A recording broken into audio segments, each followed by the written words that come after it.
With all our lessees and restaurants that we have, all of them had to sign that they must provide full-time jobs with medical, dental, and 401ks. Brought us together is so important, and we've got to ensure that that keeps us moving forward.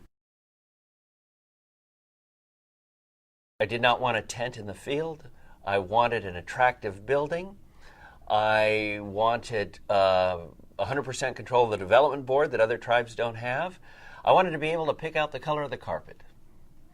And I wanted us to be able to have money up front for our environmental causes and for infrastructure while we were building the casino. It was very important to me that we had good paying jobs where there was medical, dental, and 401ks for everybody. That was really important for me. The lessons that poverty taught us, we could use to turn around when we're in a position of power for others.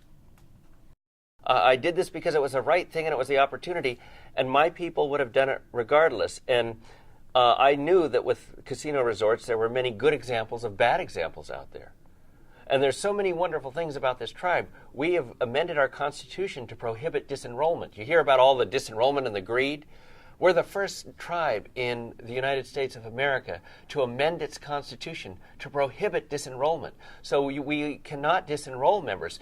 Much of the money, instead of going to the state, will now come back in the tribe's hands to the local community, to the tune, for instance, of $25 million a year to parks and open space, so that we can work with the parks and open space and create a world-class park system and organic farms here. President Clinton signed it December 27th, 2 weeks before he went out of office.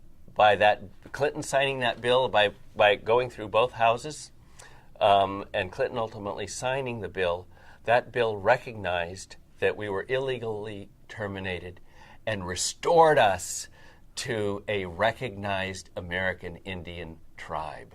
The California Indian Termination Act of 1958 gave Indians in California the right to own their reservation in private ownership in exchange for giving up their status as an Indian tribe. Sorry to interrupt, but there's little hits in here I want to get. Are you still going, right, Tony? I'm going to cut real quick. I'll just double check. I just want to hit on that as a bullet. That's cool. And it's also very important legally because, for instance, Gun Lake was the last tribe in the United States of America to be restored by an act of Congress. In our case, they set aside 15.5 acres in Grayton, which is just northwest of where we're sitting here in Rohnert Park. At the time of contact, there were approximately 20,000 of us, Coast Miwok and Southern Pomo folks. Today, sadly, after the history of colonization with the Spanish, then the Mexicans, and then the early Americans here, today, all 1,300 members are the descendants of 14 survivors, all of whom were women. Which is amazing because you think that our language and culture and so many of our stories survived despite that history. That we stayed together is remarkable and speaks to the enduring spirit that I would like to think infused me and the others to get our rights back. Coming together in that moment where we were sharing family albums and having a picnic together, a party, a community event where we all came together again, brought in us that spirit of, hey, we are a tribe, we're all connected. We need to work together so that we can create a situation where we get our rights back, where we can be again what we always were, a tribe.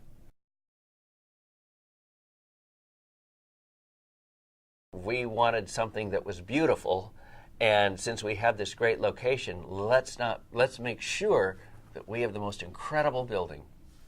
I've always had this passion in me to right wrongs and to do the right thing.